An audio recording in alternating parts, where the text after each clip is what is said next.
It was an adventure strip. Comedy was what cartoons did. No one had ever done a serious cartoon. Each one is written, edited, performed, directed, scored, and lit as if it was actually happening. Everything that they did in those cartoons is stuff that we're still building on. So much of the Superman mythos is in those cartoons. I think those, more than anything, established Superman as the icon he is today.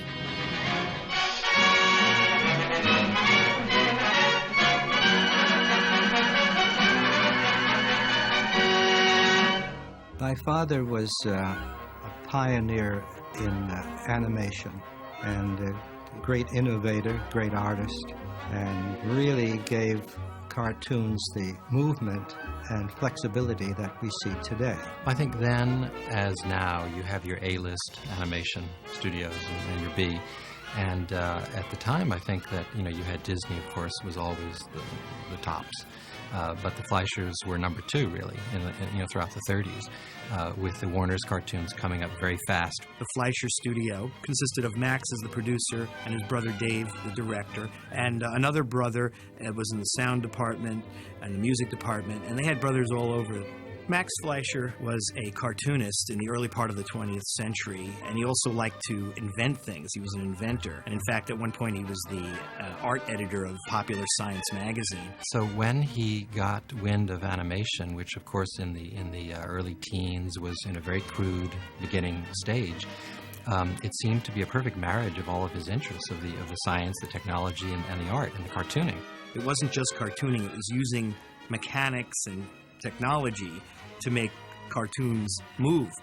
As the studio developed, Max let his focus be the technical aspects of the animation.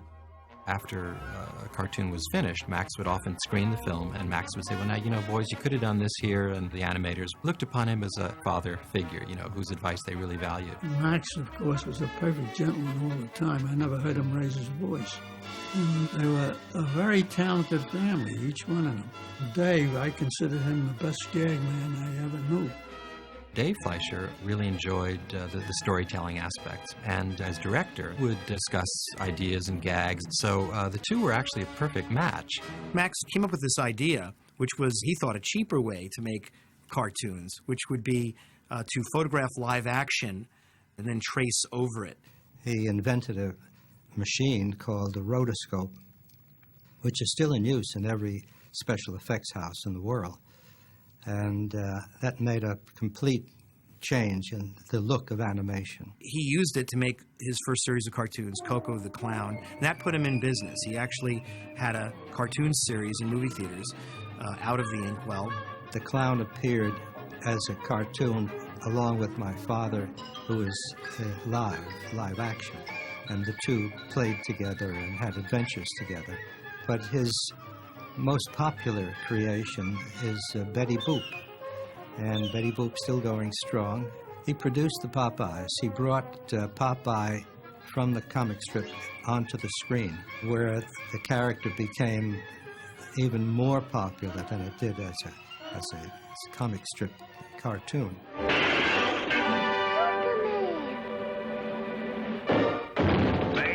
I'll stick to you like glue. Oh, the feeling is mucilage.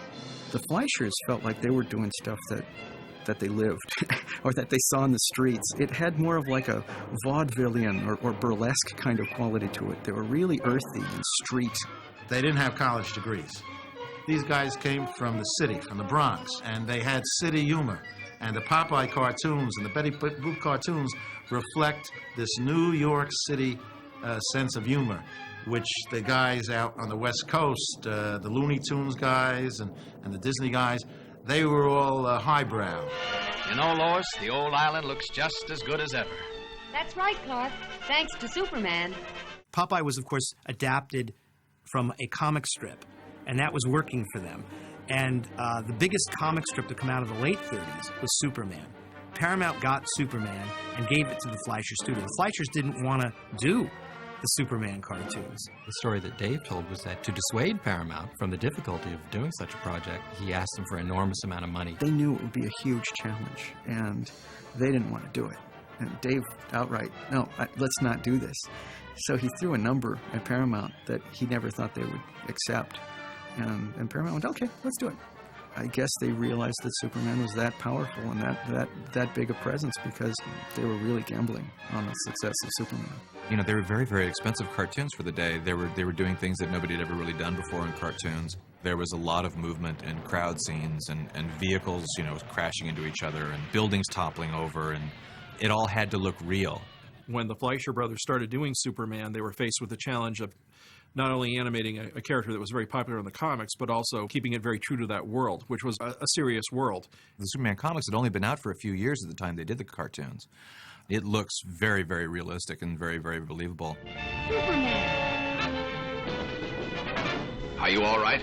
Yes, for the moment, but The designs of the characters, Lois and Clark and Superman himself, they're all very, very faithful to the look that Siegel and Schuster came up with for the comic. They also had to come up with a style. Back in the 30s, adventure fiction that was sold on newsstands before comic books was pulp magazines.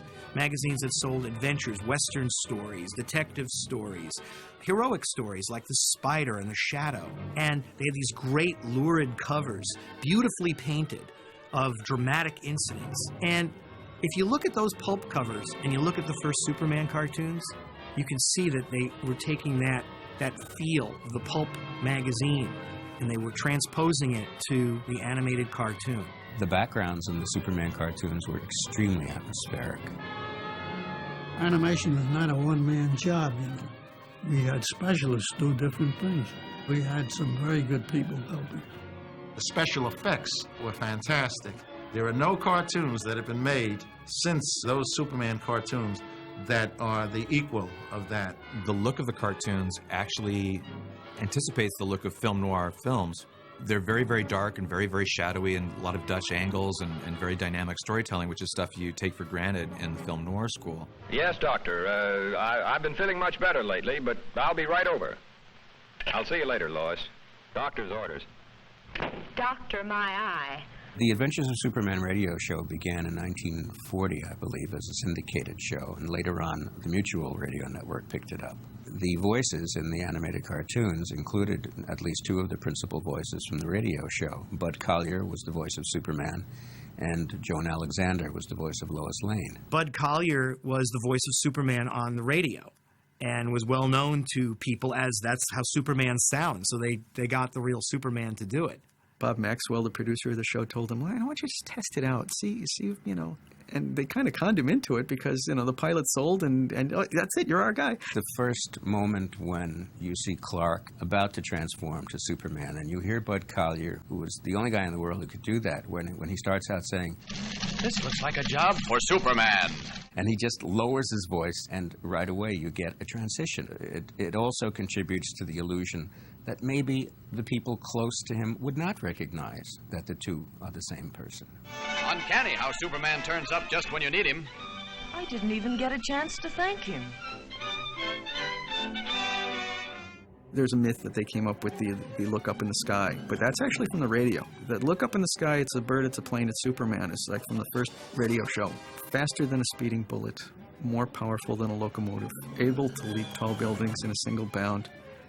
That appears to be invented in the cartoons. In the comic, he was always seen to leap. You don't see anything moving in a comic book or on radio. You know, it's in your mind. You know, somebody can leap and it sounds great. It sounds like he's, oh, look, listen.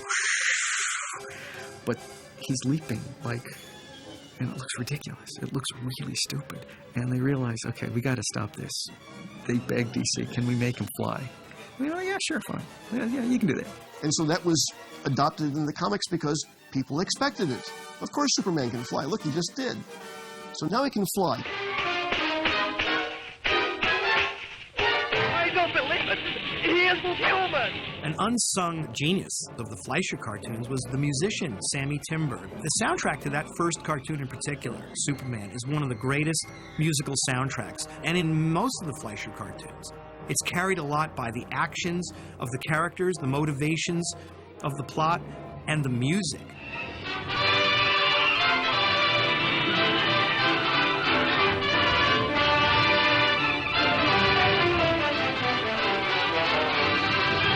The Superman cartoons, like all Hollywood cartoons back in the 1940s and 30s, were shown to all audiences in movie theaters. Cartoons were the most popular part of the program outside of the feature. When you went to see a funny cartoon like a Looney Tune or a Columbia cartoon, one of the others, you were looking at sort of like an animated version of the Sunday Funnies. Most theatrical cartoons at that time were more adult fare than strictly children's fare. These cartoons were very prestigious. Paramount made movie posters for them. They had advertising. They made a trailer. Nobody ever made a trailer for a short subject. They didn't do that, but they did it for Superman. This was a big deal. With their robots and their futuristic settings and themes in some of them, it's obvious that they would then inspire a whole range of cartoons to come in the future.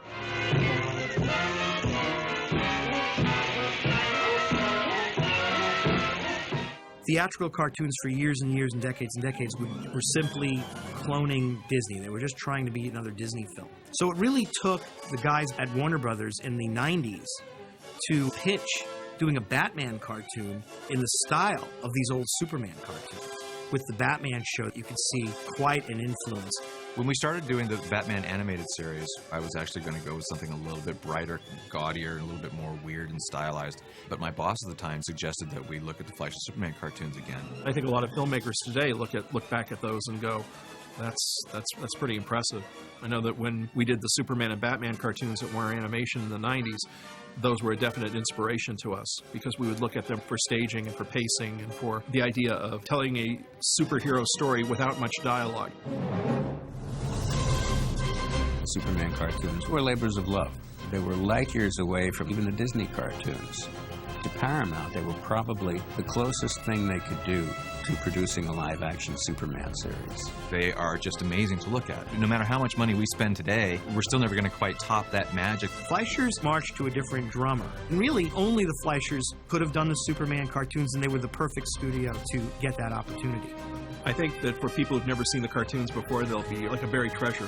This is some of the coolest Superman action I've ever seen because they were groundbreaking in their day. They're a triumph of design and animation and music. They stand head and shoulders over most everything else ever done in animated adventure.